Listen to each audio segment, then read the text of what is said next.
Assalamualaikum warahmatullahi wabarakatuh. Ila Mustafa Rasulullah sallallahu alaihi wasallam wa azwajihi wa dzurriyyatihi wa ashabihi wa tabi'ina ila yaumil semua yang bayina wa mahadina wa jaddi wa jadina wal arsyai wal malaikatil muqarrabin khususan mu'allifatul kitab wa khususan ikhwatin salihah wa sabil hajah syaulul Fatihah. أعوذ بالله من الشيطان الرجيم بسم الله الرحمن الرحيم الحمد لله رب العالمين الرحمن الرحيم مالك يوم الدين إياك نعبد وإياك نستعين اهدنا الصراط المستقيم صراط الذين أنعمت عليهم غير المغضوب عليهم ولا الضالين آمين ثم رحمنا القبور من الميلاد والمسلمين والمسلمات من مشاهد وغربها خصوصا إلى آبائنا وآبائكم شاول الفاتحة. أعوذ بالله من الشيطان الرجيم بسم الله الرحمن الرحيم الحمد لله رب العالمين الرحمن الرحيم مالك يوم الدين إياك نعبد وإياك نستعين اهدنا الصراط المستقيم صراط الذين أنعمت عليهم غير المغضوب عليهم ولا الضالين آمين. Wabil khusus pada isteri-isteri kita, suami-suami kita, putra-putri, cucu-cucu kita, saudara kita, jamaah kita, muslimin, muslimat, mukminin, mukminat di mana saja mereka berada. Semoga yang punya hajat dimahullah ta'ala, yang punya masalah diselesaikan ta'ala, yang sedang sakit diberikan kesabaran, ketabahan, kesembuhan ta'ala, yang telah pun kembali ke rahmatullah ditimah ta'ala, dan semoga kita dijadikan keluarga yang sakinah, mawaddah, rahmah, putra-putri, cucu-cucu yang berguna bagi agama, nusa, bangsa dan negara. Dan kita doakan selalu dan Allah SWT memberi kemenangan perjuangan rakyat Palestin, dan yang gugur menjadi syuhada, dan Allah segera menghancurkan Zionisya di laknatullah. Syaulul Fatihah. A'udzu billahi minasyaitonir rajim. Bismillahirrahmanirrahim. Alhamdulillahirabbil alamin arrahmanir rahim maliki yaumiddin iyyaka na'budu wa iyyaka nasta'in ihdinas siratal mustaqim siratal ladzina an'amta 'alaihim ghairil maghdubi 'alaihim waladdallin amin. Bismillahirrahmanirrahim. Rabbana shrah lana sadrana wa yassir wa ahlul 'uqdatam min lisani radina billahi rabbil islam madina wa bi muhammadin nabiyya wa rasulah bil qur'an maba wa bil mu'minina wal mu'minati ikhwana bil qa'amati qiblata Allahumma akrimna min kamil fahmi akhrujna min dhulmatil wahmi warzuqna fahman nabiyyin wa mursalin wa ilhamal malaikatil muqarrabin ilahna ta maqsuduna wa radaka matlubuna atina mahabbatan wa ma'rifatak Allahumma aftah alaina hikmataka wa anshur alaina min khazani rahmatika ya arhamar rahimin wa sallallahu ala sayyidina Muhammadin walhamdulillahi alamin. Bismillah, alhamdulillah wa syukurillah wa sallallahu ala rasulillah wa alihi wa sahbihi wa mawalah wa la hawla wa la quwata illa billah ma'badu. Al-Mukarramun, para ustaz, tuan guru, tuan imam yang berbahagia, tuan pengurusi surau dan sultan kuasanya, muslimin, muslimat, tuan dan puan yang dimuliakan Allah Ta'ala, syukur alhamdulillah. Pagi yang berbahagia ini kita dapat bersua kembali untuk bersama-sama mensyukuri nikmat Allah Ta'ala karena kita masih diberi kesempatan untuk terus menambahkan investment kita melalui majlis taklim berpandukan sebuah kitab kecil iaitu 40 hadis jalan ke surga. Dan akhirnya nanti kita sedikit akan saya ingatkan kembali apa yang harus kita lakukan di bulan Sya'ban. Karena sebentar lagi kita akan masuk bulan Sya'ban, di mana tiap-tiap pagi, petang dan malam selalu diajak doa oleh Pak Imam kita, Allahumma baghfir fi Rajab wa Sya'ban wa ballighna Ramadan. Kita doa itu kita iringi dengan amalan yang benar, ya. Karena kalau hanya doa saja amalannya tidak ada, kurang bermanfaat. Jadi harus kuat, kerja yang kuat, doa dan tawakal. Baik, Datuk Datin tuan sekalian, kita buka dulu kitab kita 40 hadis jalan ke surga. Terakhir hadis ke-9 ya. 8.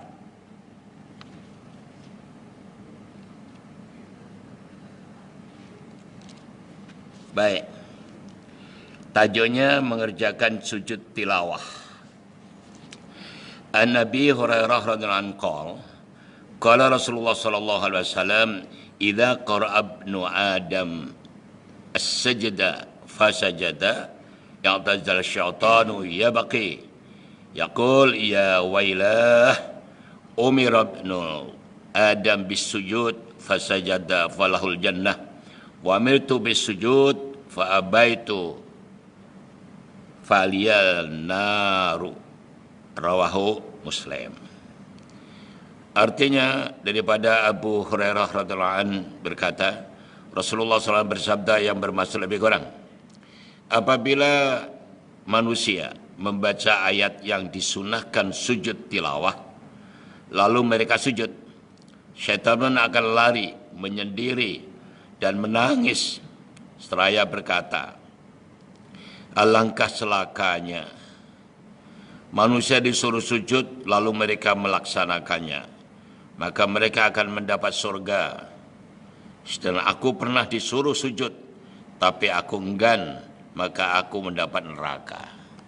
Nah, sujud, tuan-tuan sekalian, ada disebut sujud syukur, ada sujud tilawah. Nah, sujud syukur, ada sujud tilawah itu bacaannya serupa, cuman peristiwanya berbeda. Kalau sujud tilawah, tatkala tuan-tuan membaca ayat-ayat suci Al-Quran Al-Karim, baik dalam sholat atau di luar sholat, kita disunahkan sujud. Nah, biasanya kita hari Jumat pagi akan dipimpin oleh imam kita baca surah Sajadah. Bila ayat sampai dah sujud, kita terus sujud. Dan ini satu yang alhamdulillah menjadi amalan terutama di negeri Selangor. Alhamdulillah, sujud tilawah. Tapi sujud syukur itu ya sujud karena terima kasih kepada Allah Subhanahu wa taala karena mendapatkan kenikmatan yang luar biasa. Boleh dilakukan di luar salat atau dalam keadaan wudu atau tidak wudu, tidak menjadi masalah. Asal dapatkan kenikmatan, kita merasa ini anugerah dari Allah taala, sujud syukur. Nah, itu boleh. Tapi yang terbaik tuan sekalian, elok coba dilakukan sujud syukur ini setiap kita lepas sholat. Walaupun itu banyak orang yang mempertikaikan, tapi tuan-tuan tahu kan, sholat adalah satu perbuatan kita yang langsung kita dialog dengan Allah Subhanahu Wa Taala. Satu kenikmatan yang luar biasa, daripada takbiratul ihram sampai tahiyat kita bicara dengan Allah Taala. Ini anugerah yang luar biasa. Maka selesai wirid dan sebagainya, kita tutup dengan sujud syukur. Nah, itu jadikan amalan yang luar biasa, karena itu kenikmatan yang paling tinggi. Karena kenikmatan yang hebat kan hanya karena kita bicara dengan Allah Subhanahu wa taala. Kita mendapatkan anugerah dari Allah taala. Tapi kalau karena tidak dibiasakan, kalau kita melakukan orang dianggap aneh. Ini sujud syukur kan dapat nikmat. Lah ini salat kan kenikmatan yang luar biasa. Ya kita yang memulai. Kalau niat kita memulai untuk memberikan satu kenikmatan, kebahagiaan, ya kita dapat ganjaran. Kenapa? Karena Nabi yang bersabda, man sanna sunnatan hasanatan falahu ajru wa ajru man albiya ila yaumil qiyamah. Siapa memberi contoh perbuatan yang baik, maka baginya mendapat ganjaran. Dan yang mengikutinya sampai hari kiamat, tidak dikurangi sedikit pun. Dan sujud syukur kan ada ayatnya. Dan kita memulai, memang tidak dibiasa, ya kita memulai. Kalau kita merasa diri kita pemimpin, paling tidak memimpin pada istri dan anak kita dan teman kita. Mau ikut tidak ikut bukan urusan kita, tapi kita memulai. Tapi sebaliknya, man sana sunatan sayatan falai wizru wa ila yaumil qiyamah. Siapa memberi contoh tidak baik, kemudian diikuti yang lain, kita juga dapat dosa. Dan yang mengikutinya sampai hari kiamat. Begitu adilnya Allah Ta'ala Subhanahu wa Ta'ala. Kita harus berani melakukan begitu. Karena yang contoh kita ikuti adalah Sayyidina Umar bin Khattab. Dia berani melakukan sesuatu yang Nabi tidak perintah dan sebagainya, Nabi melakukan. Sayyidina Umar melakukan, terutama dalam penyusunan Al-Quran, mencetak Al-Quran. Itu satu perkara yang Nabi tak perintah. Sayyidina Abu Bakar pun tak berani. Nah, ini kan bagus.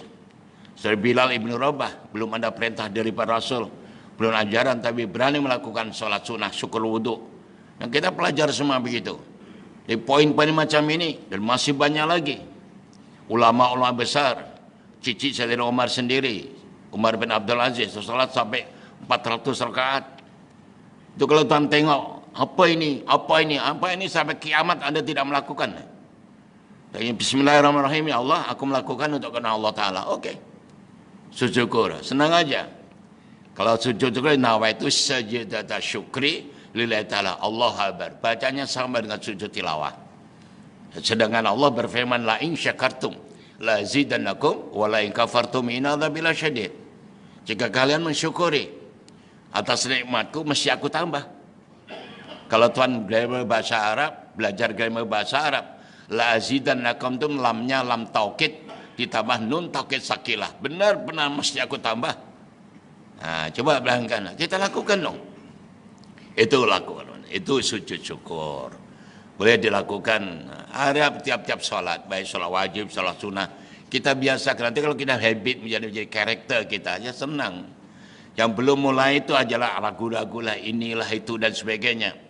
Kita kembali pada pendapat Imam Syafi'i. Kalau Tuhan akan melakukan sesuatu kebaikan, masih boleh iya ke jangan-jangan ini itu anda riak, tuan-tuan. Orang riak macam tu akan melakukan aiu babi pun tak payahlah. Allahu Akbar, beres. Itu urusan kita dengan Allah SWT. Orang like and dislike, pro and contra, yes or no, never mind. Namanya manusia, sebaik apapun juga anda mesti dikomplain. Sejelek apapun juga dikomplain. Untuk apa? Mereka tidak memberi kekayaan kita, juga tidak memberi madarat. Yang penting Allahu Akbar, kan ini kan? Jadi punya prinsip yang mantul begitu dalam ibadat. Enggak usah ragu-ragu. Itu ya sujud syukur dan ini sujud tilawah tadi. Baik, terus sekalian.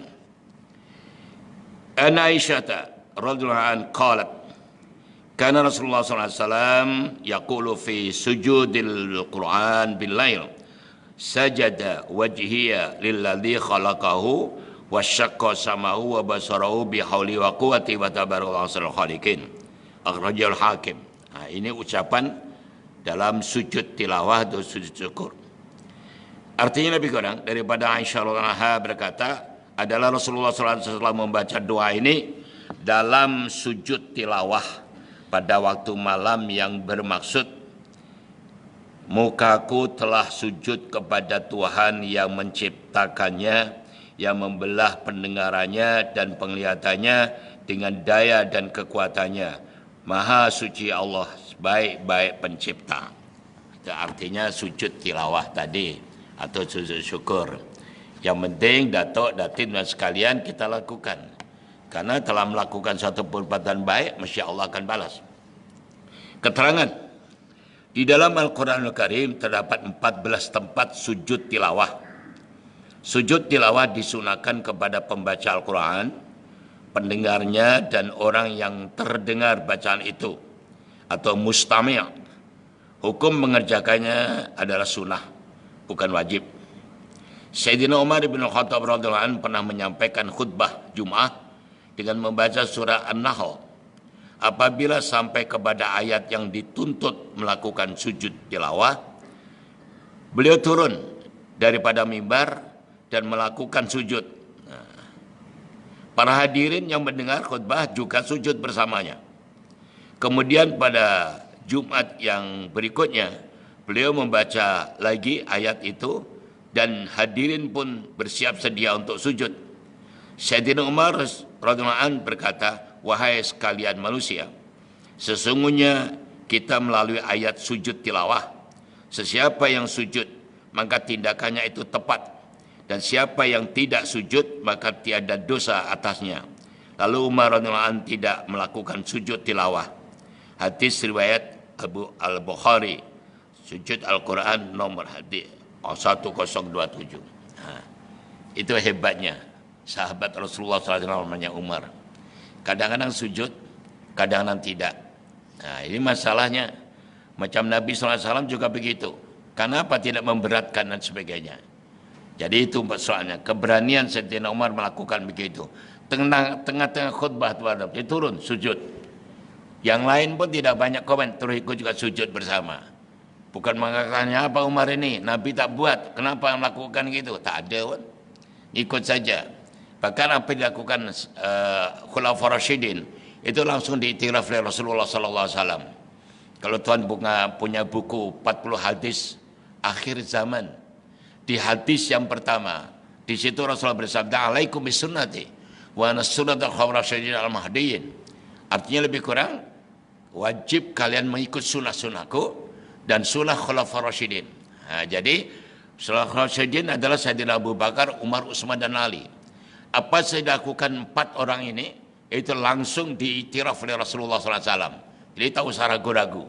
Itu maksudnya begitu. Khulafar rasyidin. Itu jadi kalau dilakukan oleh ini termasuk Sayyidina Umar ini, tuan-tuan sekalian, ada bacaan dalam khutbah terus turun. Sujud syukur, sujud tilawah. Baik. Tujuan kita melakukan sujud tilawah adalah kerana 2 perkara.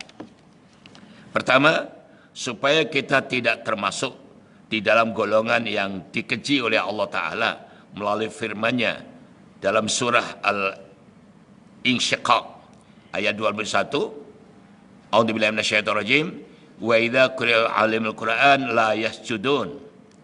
Artinya lebih kurang, apabila dibacakan Al-Quran kepada mereka, mereka tidak mau taat dan sujud. Ini golongan yang ingkar. Disebut dalam Al-Quran, jadi mereka tidak mau sujud. Jadi mereka adalah orang ingkar. Yang kedua, supaya syaitan melarikan diri, sedih dan menangis dengan sujud yang kita lakukan. Syaitan kesal dengan tindakan sombongnya terhadap Nabi Adam AS. Sesungguhnya kesalahan dan penyesalan syaitan itu sudah tidak berguna lagi. Syaitan mau menyesal Tuhan sekalian, tapi tidak ada gunanya. Namun demikian, ya syaitan itu takutnya hanya kepada Allah Ta'ala. Luar biasa Tuhan sekalian, dia tidak takut pada siapapun juga, takut hanya kepada Allah Ta'ala. Itu tertera dalam surat Al-Hasyr, juzuk 28 tuh, ayat 16 atau 14 tuh. A'udzubillahi minasyaitonirrajim, kamatsali syaitan idza qala lisanan fur falamma kafara qala inni bari'um minka inni akhafullah rabbal alamin. Itu setan tahu menggoda kita, dan ketika dia terprovokasi, tergoda, kita masuk neraka, disiksa, setan datang bukan nak empati dengan kita, bukan nak simpati, bukan nak tolong, tapi malah menghina pada kita dan mengatakan ini bari'um minka, aku bebas dari engkau, aku tak nak tanggung jawab pun, aku bebas. Coba bayangkan. Aku sendiri takut kepada Allah Ta'ala. Ini kurang ajarnya iblis, mengajak kita, tatkala kita terperangkap, dia tinggalkan kita.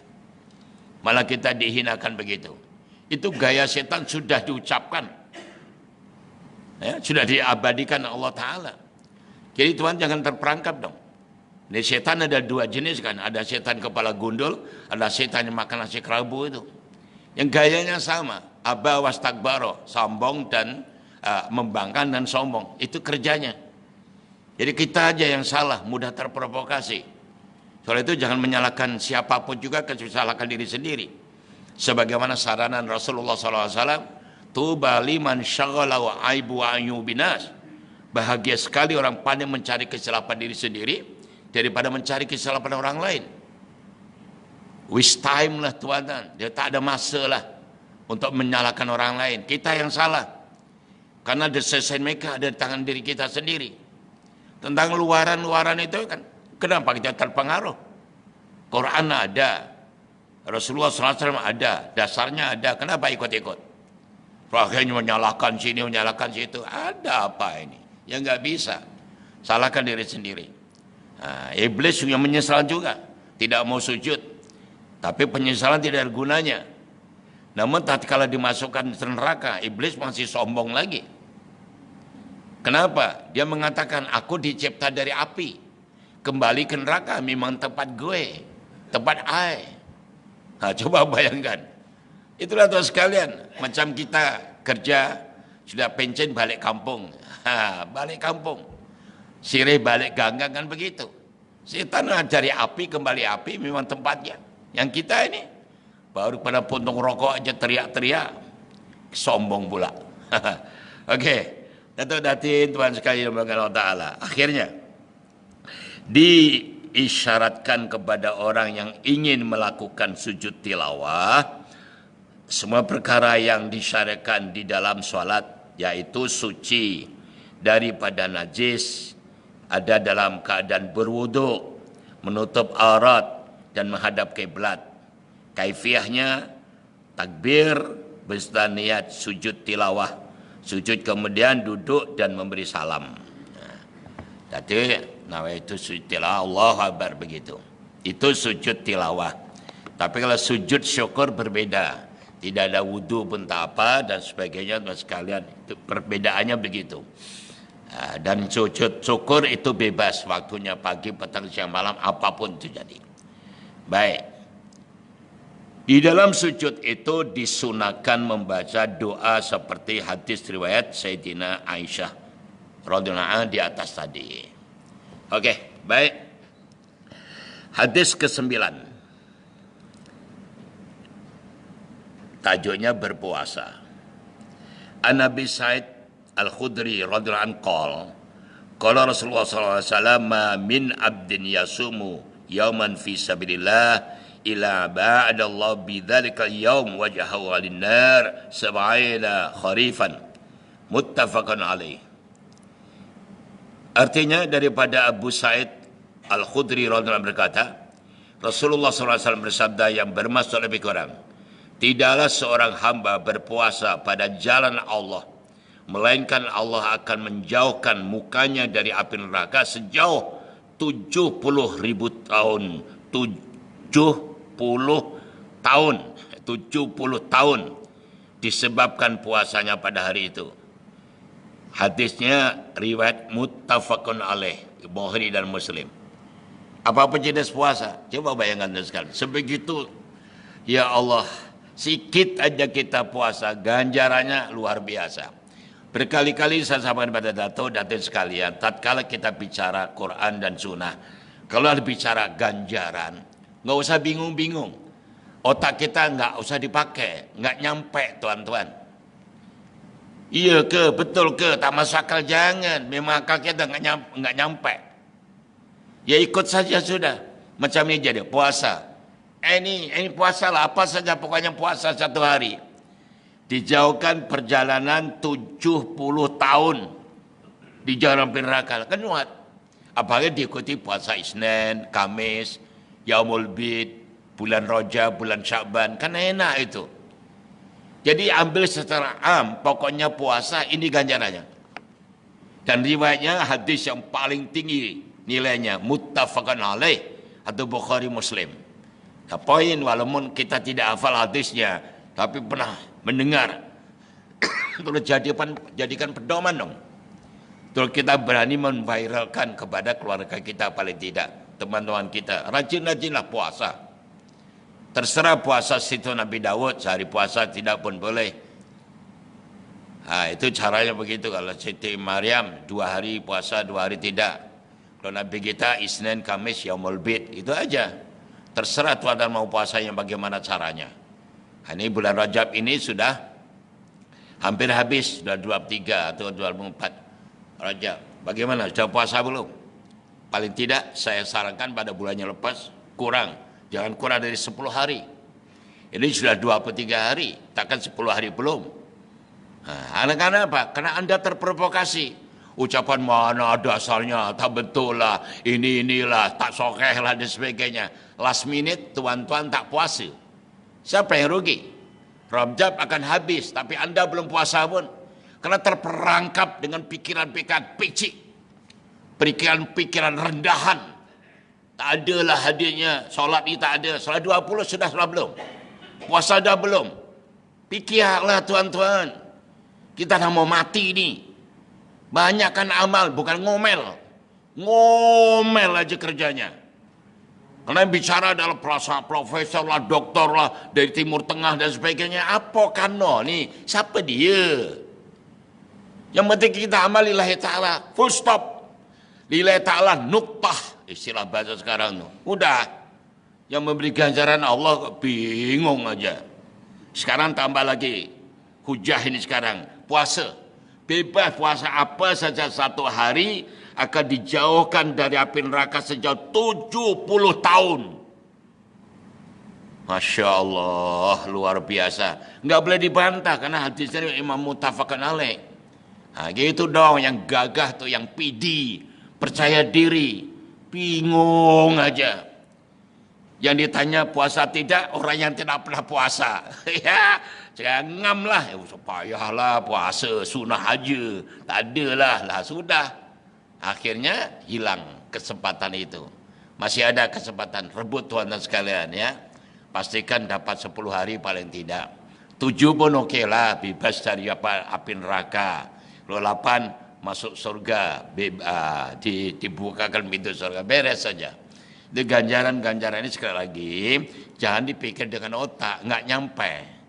Yang ada, sami'na wa ata'na, itu orang beriman. Tapi kalau orang munafik, orang hipokrit, orang pelin-pelan, sami'na wa asaina, aku dengar tapi tak nak buat. Itu gaya orang munafik, tuan. Stop lah, hilangkan itu. Yang kita orang beriman, yakin. Karena Allah berfirman, ini kan pakem, kaidah atau firman Allah yang absolut, yang tidak boleh dipertikaikan. Faman ya'mal misqala dzarratin khairan yarah. Pegang itu bantan. Siapa berbuat satu kebaikan walaupun sebesar molekul, Allah tetap akan balas. Allah tunjukkan itu balas artinya. Baik, kita teruskan. An Sahl bin Sa'id radhiyallahu anhu Nabi sallallahu alaihi wasallam, inna fil jannati baban yuqalu lahu ar-rayyan. Yadkhulu minhu shaimuna yaumal qiyamah la yadkhulu minhu ahadan ghairuhum yuqalu aina as-saimun fayaqumun la yadkhulu minhu ahadun ghairuhum fa idza dakhalu ughliqa falam yadkhul minhu ahadun. Muttafaqun alaih. Ya, hadis juga peringkat tertinggi. Artinya lebih kurang daripada Sahl bin Sa'ad radhiyallahu anhu, daripada Nabi sallallahu alaihi wasallam bersabda, bermaksud lebih kurang, sesungguhnya dalam surga terdapat satu pintu yang disebut sebagai Ar-Rayyan. Pada hari kiamat nanti hanya orang yang berpuasa sahaja dapat memasuki pintu itu. Akan ditanya di akhirat nanti, di padang mahsyar, di manakah orang-orang yang berpuasa? Lalu orang yang berpuasa pun bangun, berdiri, berbaris, tuan sekalian. Sebab mereka semua memasuki surga melalui pintu Ar-Rayyan tersebut, maka pintu itu langsung ditutup. Tiada seorang pun selain mereka yang dapat masuk ke surga melalui pintu itu. Kan jaminan-jaminan yang luar biasa, tuan sekalian. Subhanallah. Tahniah pada Datuk, Datin, tuan dan sekalian yang ahli puasa. Setidak-tidaknya Isnin, Khamis, Yaumul Bid. Yang terbaik itulah tuan sekalian. Dalam satu bulan, 11 hari kita puasa. 4 Isnin, 3 Yaumul Bid, 4 Khamis. Itu just nice. Luar biasa. Hebat. Artinya kalau dibuat, itu kan 4-3-4. Itu yang terbaik. Tapi oleh karena yang maknanya kita ni yang tidak kemampuannya berbeda-beda. Enggak usah ragu-ragu. Ada pendapat yang luar biasa dari mazhab kita. Imam Syafi'i menyebutkan, kalau kalian tidak mampu melaksanakan semuanya, jangan tinggalkan semuanya. Ini membawa makna, kalau Datuk, Datin, Tuan dan Puan tak mampu 4-3-4, kita modified lah. 3-2-3. Ya Allah, Ustaz belum mampu lah, busy lah. Okey, kurang lagi 2-1-2. Enak kan? Belum boleh Ustaz. Okey, kurang lagi 1-0-1.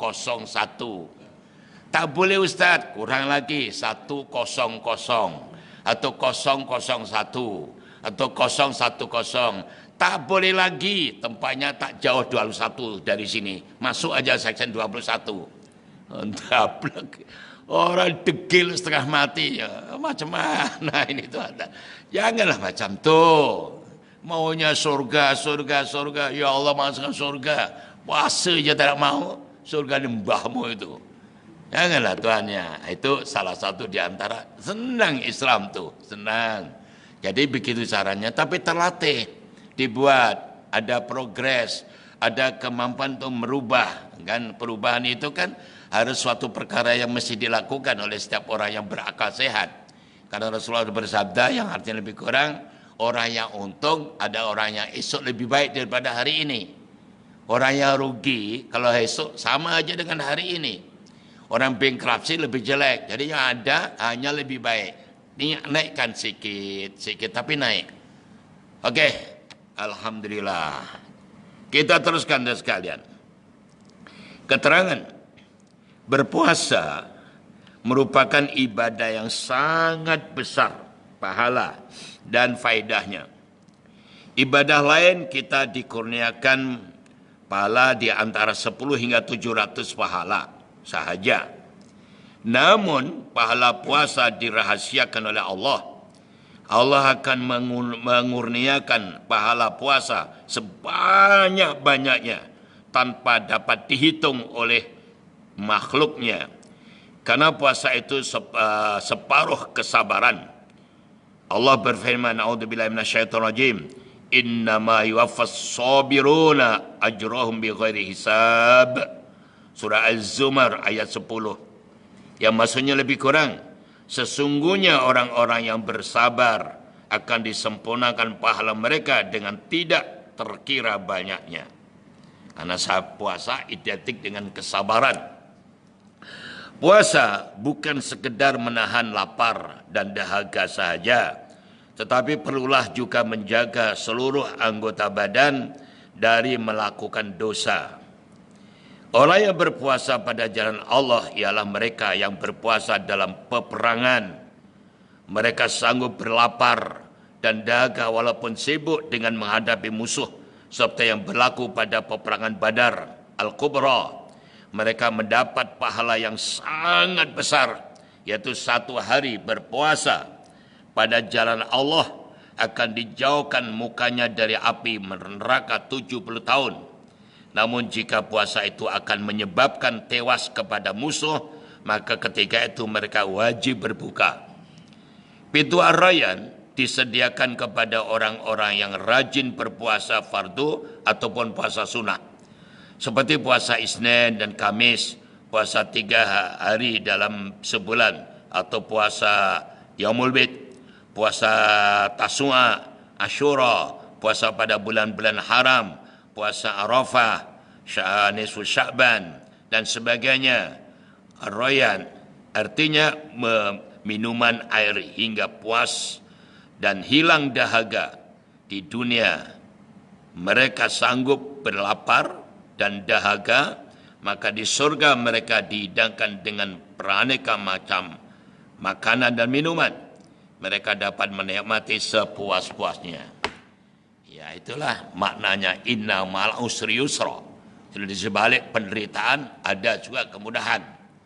Jadi mesti berakit-rakit ke hulu, baru berenang ke tepian. Mana menanam dulu, baru menuai. Masak dulu, baru makan. Sekolah dulu dapat ijazah. Kerja dulu, baru dapat gaji. Itu analoginya kan begitu.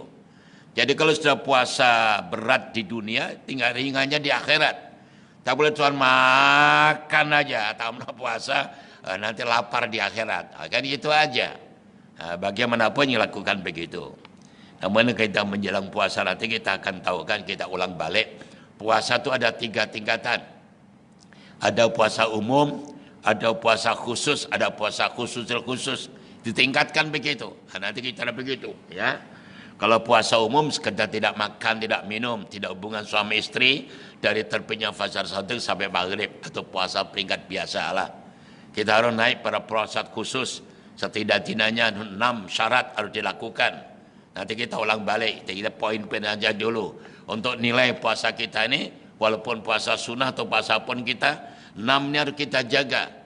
Pertama, disampaikan akan tidak minum tadi, menjaga mulut, ikut puasa. Kedua, menjaga mata.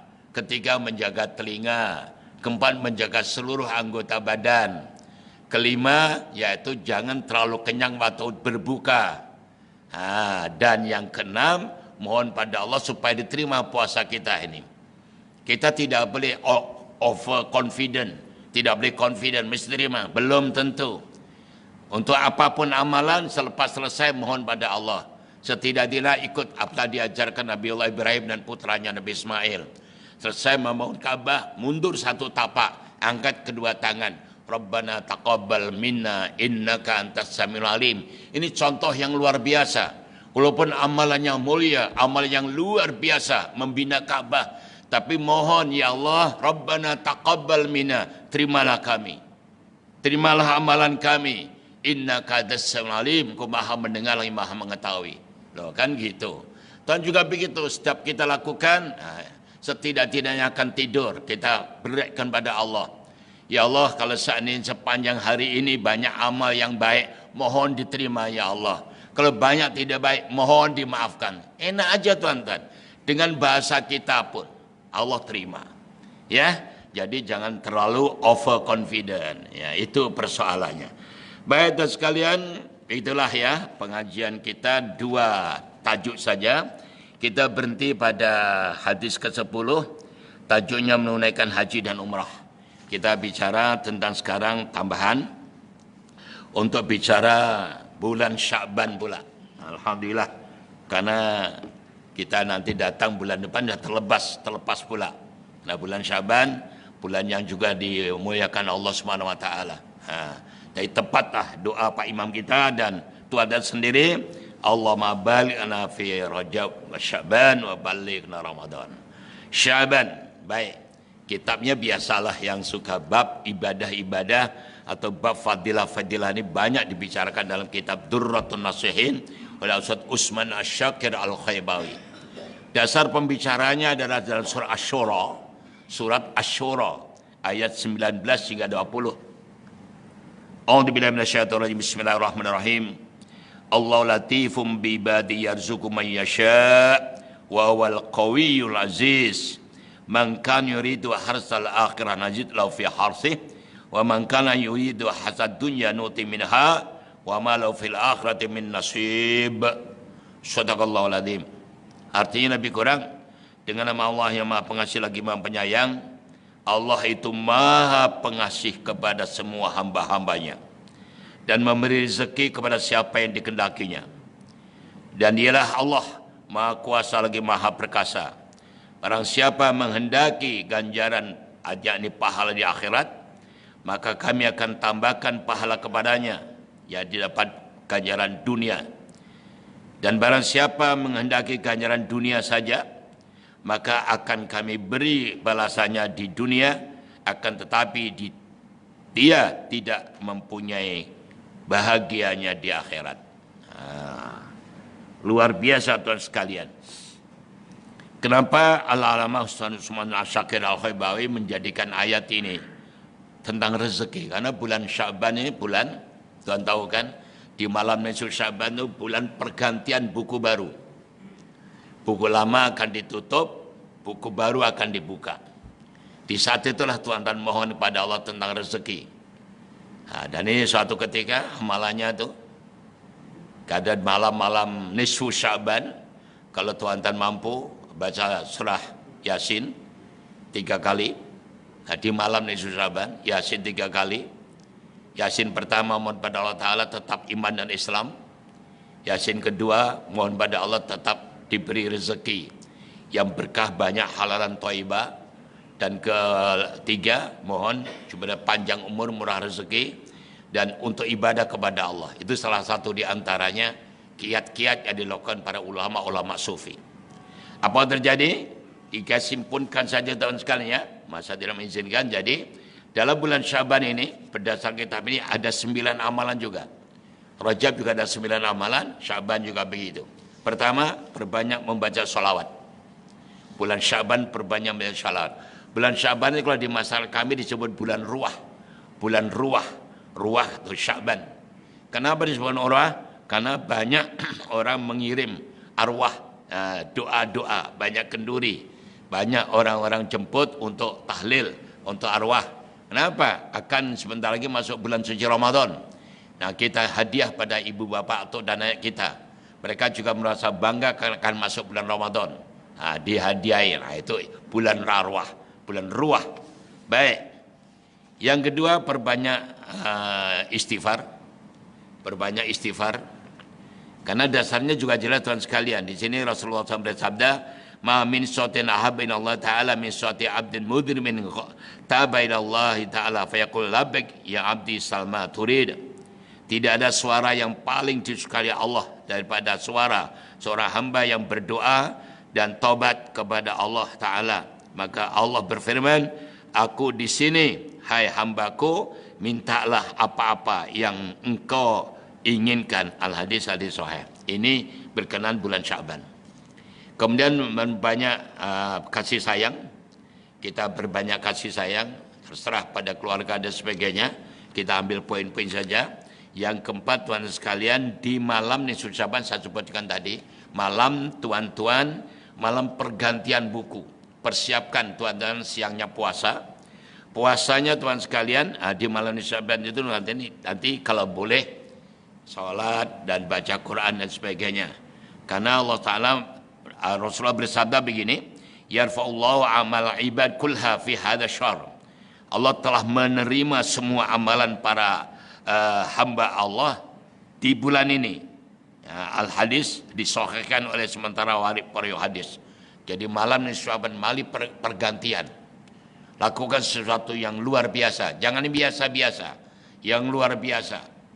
Salah satu di antara yang puasa, siangnya puasa. Amalan selanjutnya adalah puasa. Kita gabungan sekali. Puasanya di bulan Sya'ban ini agak spesial. 3 di awal bulan, 3 di pertengahan, 3 di akhir. Mana dasarnya? Qala Rasulullah SAW, man shoma salasata ayyamin min awal Sya'ban wa salasata min awsatihi wa salasatan min akhirih kataballahu lahu sab'ina nabiyyan wa kana kama abdallaha ta'ala sab'ina aman wa in mata fil jasad mata syahidan. Arti lebih kurang barang siapa berpuasa 3 hari di awal bulan Sya'ban. Awal bulan Sya'ban itu 1 hingga 10. Pertengahan bulan Sya'ban 11 hingga 20. Akhir bulan 21 hingga 30. Terserah bagaimana Datuk Datin melaksanakannya. Berturut-turut boleh 1, 2, 3 boleh. 1, 3, 5, 1, 5, 7 and so on. Terserah. Tapi untuk bulan pertengahan bulan, kalau boleh jatuhkan Yaumul Bid 13, 14, 15. Untuk akhir bulan juga bebas. Yang penting 3, 3, 3. Apa yang dapat? Dianggap ibadah selama 70 tahun. Dan akan mendapat 70 Nabi. Dan kalau mati tahun mati syahid. Keluar biasa. Ini amalnya untuk di nisfu Sya'ban. Puasa. Kemudian, baca Quran tadi. Sudah kami sampaikan. Atau sholat sunnah. Sholat sunnah di malam nisfu Sya'ban. Dasarnya apa? Ini panjang hadisnya. An-Nabi Hurairah radhiyallahu anhu qala Rasulullah sallallahu alaihi wasallam atani Jibril lailatul nisfi min Sya'ban wa qala Muhammad hadhihi la tuftahu fi abwab as-sama ila akhirih, panjang. Yang lebih kurang pada malam nisfu Sya'ban saya didatangi Jibril dan mengatakan, ya Ahmad, bangkit, angkat kedua tangan, salat pada Allah Ta'ala, minta pada Allah Ta'ala. Allah akan mengabulkan segala permintaan. Segala dosa akan diampunkan, permintaan dikabulkan. Kecuali 10 golongan. Nah ini yang saya ingat balikan dengan 10 golongan ini. Tuan-tuan jangan sampai ada di antara 10 golongan ini. Ini tidak akan diterima oleh Allah SWT kecuali taubat dan nasuha. Pertama, orang syirik. Orang musyrik. Syirik kepada Allah. Kedua, sahiran, tukang sihir. Ketiga, kahin. Kahin itu bomoh. Yang keempat, musyahin. Orang yang suka mengadu domba. Orang yang suka bergaduh. Musyahin itu orang yang suka bergaduh. Kerjanya gaduh aja. Mencari sesuatu tidak baik saat temannya itu. Yang kelima, mutminah khamrin, pemabuk. Yang keenam, musyrikun zina. Orang selalu melakukan zina. Ketujuh, akil riba, pemakan riba. Yang ke-8, akal walidain, orang berani atau menderhaka pada kedua orang tua. Yang ke-9, awin namam, orang yang suka mengadu domba atau batu api. Dan yang ke-10, qati urami, orang memutus tali persaudaraan. Mendengar ini, Rasulullah SAW terus mengambil air sembahyang. Sembahyang sunnah. Waktunya antara maghrib sampai subuh. Sampai menjelang subuh lah. Terserah tuan kalian. Bahasanya juga bebas. Yang niatnya tentu usolli salatal nisfi Sya'ban. Rahmatan lillahi ta'ala. atau makmuman atau imaman. Ajak libatkan putra-putri kita. Bahkan tuan sekalian, guru saya di Suralaya di Bandung, ada ustadz yang selalu mengajar ibu sekalian itu, yang sama dengan kami adalah Tarekat Nasabiniyah Qadiriyah, Abah Anom. Itu kalau setiap nisfu Sya'ban dan sekalian, salat 100 rakaat. Ulama lain ada 1000 rakaat dan macam-macam lah. Karena mereka inginkan mendapatkan sesuatu yang lebih di malam-malam penentuan begitu. Ada bagi tuan dan puan untuk salat 2 rakaat saja. Lakukan. Itu latihannya dulu. Jangan ngomel lagi. Iya ke, betul ke, sokeh ke, itu aja kerjanya. Baik, salat sunahnya 2 rakaat, tetapi ada perbedaannya. Bacaannya bebas. Sholli suratan Allahu Akbar, rakaat pertama, Qul ya kafirun, kedua Qul Ahad, atau surah langganan saja. Namun di akhir sujud yang terakhir, dulu saya sampaikan dan sekarang ya, sujud yang terakhir ditambah doa oleh Rasulullah SAW setelah subhana rabbil a'la wa bihamdih, Allahumma inni a'udzubika min iqabika wa sakhatika wa la uhsi sana'a 'alaika anta kama asnaita ala nafsika falakal hamdu hatta tarda. Ayo kita sama-sama baca. Saya dulu, tuan dan paniku saya. Bismillahirrahmanirrahim. Allahumma inni a'udzubika min iqabika wa sakhatika wa la uhsi sana'a 'alaika anta kama asnaita ala nafsika falakal hamdu hatta tarda. Allahumma inni a'udzubika min iqabika wa sakhatika wa la uhsi sana'a 'alaika anta kama asnaita ala nafsika fakal hamdu hatta tarda. Kalau tidak silap dulu sudah kami sampaikan kertas kecil itu, dibuka balik coba. Itu yang dibaca oleh Rasulullah di malam nisfu Sya'ban. Kemudian ada masalah lagi, ayo baca surah Yasin. Kenapa surah Yasin? Dalam tafsir Hamami, tafsir Yasin oleh Imam Hamami disebutkan Rasulullah SAW bersabda, membaca surah Yasin itu nilainya satu Yasin khatam Quran 10 kali. Yasin ada qalbul Quran, hatinya Quran. Coba bayangkan, 10 doa dimakbulkan, 10 bala dihindarkan. Yasin. Jadi Pak Yasin sama-sama. Lepas itu minta kepada pertama kali ya tetap iman dan Islam. Kemudian baca Yasin lagi, mohon kepada Allah Ta'ala tentang rezeki. Kan kita perlu rezeki yang halalan thayyibah, yang berkah dunia akhirat. Mohon pada Allah Yasin ketiga tentang umur kita, kesehatan kita, supaya diberi umur yang panjang, murah rezeki, juga bisa ibadah kepada Allah. Itu aja. Tak mampu 3 ya 2, tak mampu 2 ya 1. Tak mampu 1 yang baca Fatihah, tak boleh baca Qul Huwallahu Ahad, tak boleh baca Alif Ba Ta, tak boleh mati aja sudah. Keterlaluan banget sudah. Keduanya, lakukan sesuatu yang terbaik macam itu. Hanya setahun sekali tuan. Gunakan kesempatan sebaik-baiknya. Nah, itu di malam nisfu Sya'ban. Dan kemudian yang lain mengagungkan bulan-bulan yang Sya'ban. Seperti kita mengagungkan bulan Rajab. Dasarnya apa? Qala Rasulullah SAW, man azama Sya'bana wa taqallahu ta'ala wa ilma bi ta'ati wa amsaka anil ma'siyah ghafara ta'ala dunubahu wa amanahu min kulli ma yakunu fi tilka sanah minal balaya wal amradi kulliha.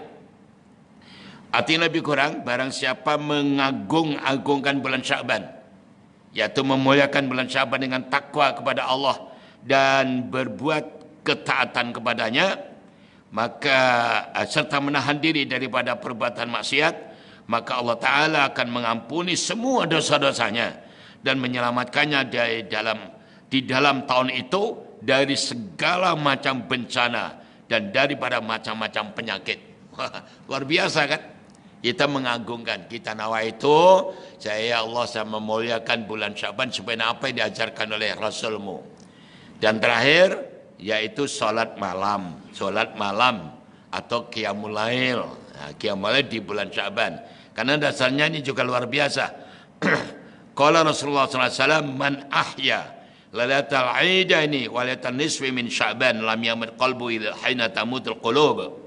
Barang siapa yang menghidup-hidupkan malam 2 hari raya dan malam nisfu Sya'ban, tanya dengan qiyam, ya, maka hatinya tidak akan mati di saat mana semua hati-hati akan mati.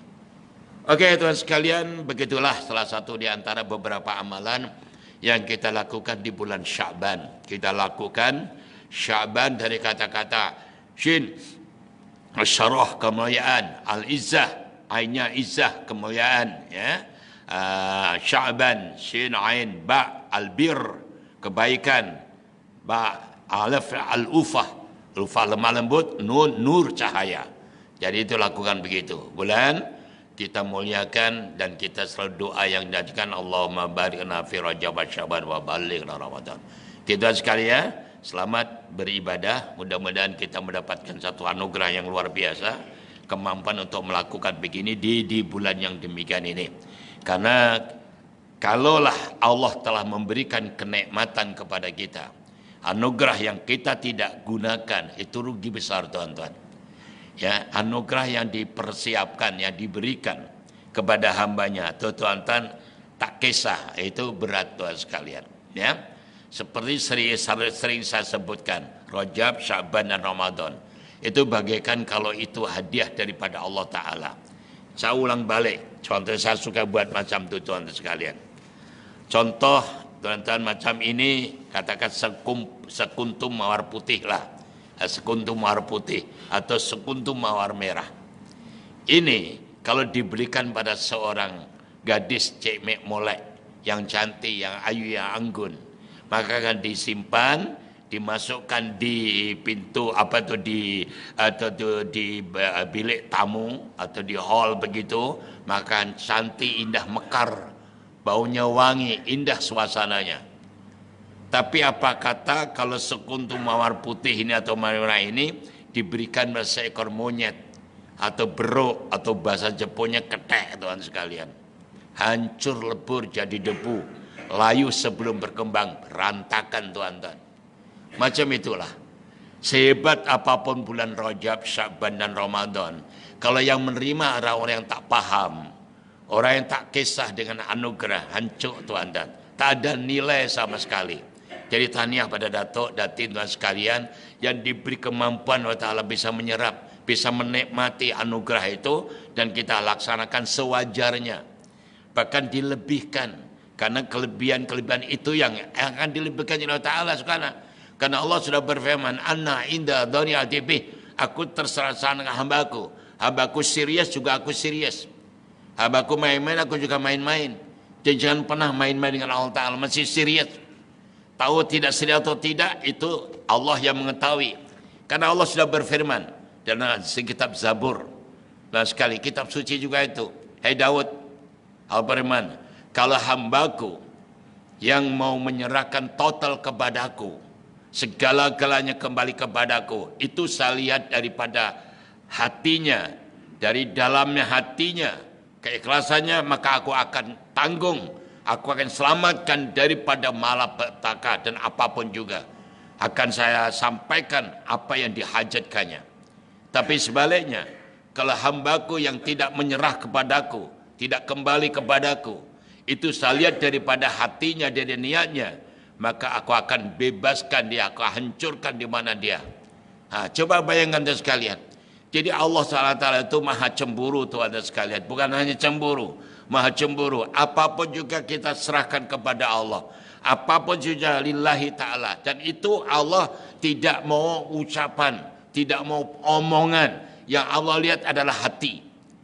Baik atau tidak, kalau semua ngomong, semua orang bisa ngomong dan sekalian. Bicara boleh, tapi hatinya. Karena Allah SWT melihat hati. Inna Allah la yanzur ila suwarikum wa la yanzur ila ajamikum wa la yanzur ila qulubikum wa niyatikum. Allah tidak melihat rupa parah kita, tidak melihat pakaian kita dan jelenggernya kita ini, tapi Allah tengok hati kita dan niat kita. Itu jelas. Jadi oleh itu perbaiki terus, kita perhalusi niat kita untuk mendekat diri pada Allah Ta'ala. Baik tuan ya. Jadi tahniah tuan sekalian yang Rajab lakukan ibadah Ini Syaban sebentar lagi juga lakukan begitu. Jangan pernah ragu-ragu untuk melakukan perbuatan yang baik, karena kita sedang menyebutkan lillahi ta'ala, itu urusan kita dengan Allah Ta'ala. Entah manusia puji ke, benci ke, tak kisahlah tuan-tuan. Jangan dengar kata orang, kata Luqman Al-Hakim kepada anaknya. Itu aja tuan sekalian. Dan akhirnya terakhir, sekalian, saya gambarnya ada di back itu. Kami insya Allah pada 7 hari bulan ini balik juga ke Indonesia lagi tuan sekalian, untuk mengurus sertifikat daripada tanah yang kita beli itu tuan sekalian ya. Insya Allah kami akan bangun bangun pada asrama 3 tingkat juga sekalian. Insya Allah nanti gambarnya saya bawa ke sini untuk saya tunjukkan pada Datuk dan sekalian selalu membantu pada kami. Jangan pernah ragu-ragu, kami lakukan begitu. Bahkan kalau tuan sekalian nanti ada, kalau Bapak mau tahu, dia ada itinerary di situ. Insya Allah bulan 6 bulan Mei. Bulan Mei tepatnya tanggal 6 sampai 10 buat tuan dan puan kalau ikut rombongan kami akan rombongan, karena salah satu di antara beberapa murid kami di KDLBSB ingin minta berkunjung ke sana. Jadi hanya 10 orang saja. Saya akan pastikan dapat satu bus 30 atau 35 orang. Jadi kalau tuan dan mau sanggup bersama dengan kami, perjalanannya 5 hari 4 malam. Itinerary-nya begini, insya Allah nanti puan boleh baca di situ. Kita berangkat dari KL menuju ke Yogyakarta. Ke Yogyakarta dan tidur di Yogyakarta untuk berjalan shopping di Malioboro dan keindahan kota Yogyakarta. Apa-apa saja banyak melakukan di sana. Kita 1 hari tidur di hotel Yogyakarta. Kemudian hari keduanya kita berziarah kepada 3 makam wali, Sunan Kudus, Sunan Kalijaga, dan Sunan Muria. Kemudian kita akan tidur di Semarang, di Hotel Semarang di Simpang 5 untuk juga shopping melihat keindahan kota Semarang, Jawa Tengah. Dan Masjid Agung sana indah sekali. Dan sekalian kita akan qiyam melalui sana. Dan kemudian hari ketiganya langsung pergi ke Sarangan. Sarangan itu tempatnya indah sekali di atas bukit tuan sekalian. Tuan-tuan orang Malaysia suka sekali datang ke sana. Ya, kita tidur di Hotel Sarangan juga. Hari ketiga. Hari keempatnya kita berjalan ke lihat Pondok Pesantren Gontor dan juga Pondok Pesantren Asyafiyah, dan kita tidur di Asyafiyah. Di pondok kita punya wisma di sana. Hasil data bantuan tuan sekalian ada wisma. Wisma kami bisa menampung sekitar 30-40 orang. Alhamdulillah. Ya siap 1 bilik 2 orang dan ada bilik airnya. Kita sudah susun begitu baik sekali. Dari situ kita baru balik besoknya ke Surabaya. Jadi berangkat KL Yogyakarta, nanti baliknya Surabaya KL. 5 hari 4 malam, jangkaan biaya 1.850 all in. Tiket, return dan semuanya, termasuk bagasi, semuanya sama sekali. Itu semua sekalian. Kalau tuan ikut, silakan. Masih lama lagi, 6 Mei sampai 10 Mei. Akhir bulan Syawal. Akhir Syawal kita melakukan di sana. Ya udah sekalian, mudah-mudahan kita bisa melihat bangunan dan di sana sambil enjoy, sambil senang. Bagi orang yang nak honeymoon, bagus tuan sekalian. Jogja bagus, Sarangan bagus, Semarang juga bagus. Ini kesempatan untuk sekalian. Itu aja. Terima kasih atas segala-galanya. Mari kita berdoa. Semoga diri kita, keluarga kita, masyarakat bangsa negara kita aman, tentram, sejahtera. Baladatun tayyibatun warabun ghafur. Dan kita dijadikan keluarga yang sakinah, mawaddah, rahmah. Putra-putri, cucu-cici yang berguna bagi agama, manusia, bangsa dan negara. Dan semoga Allah Ta'ala memberi kemenangan perjuangan rakyat Palestin. Dan yang gugur menjadi syuhada. Dan sekali lagi Allah menghancurkan Zionis Yahudi lanatullah. Bismillahirrahmanirrahim. Rabbana zidna ilman nafi'ah wa amalan sholihan maqbula wa rizqan halalan wa tayyiba. Allahumma adkhilna mudkhala sidqin wa akhrijna mukhraja sidqin wa ij'al sultana nasira bi rahmatir rahimin. Subhanakallahumma hamdika asyhadu an la ilaha illa anta astaghfiruka wa atubu ilaik. Bismillahirrahmanirrahim. Wal 'asri innal insana lafi khusr illa alladziina amanu wa 'amilus shalihat wa tawassaw bil haqq wa tawassaw bis sabr. Hidayah. Assalamualaikum warahmatullahi wabarakatuh. Kita terus salat duha.